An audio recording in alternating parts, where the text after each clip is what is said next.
Euro Tech Tips here. We have a 2017 Volvo S90 and we're going to do the oil service reset. First thing you want to do is turn the key to what they would consider the second position without your foot on the brake. Okay? Then what you'll do is hold the minus sign right here on the cruise control side, left side of the steering wheel. Okay?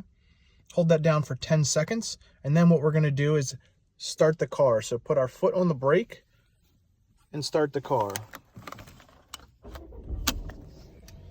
You will see the information light will start to blink. Once that starts blinking, take your finger off the minus sign and turn the car off. Okay. Turn the car off. Then we'll verify that it's been reset. Yep, no more message. Thanks for watching.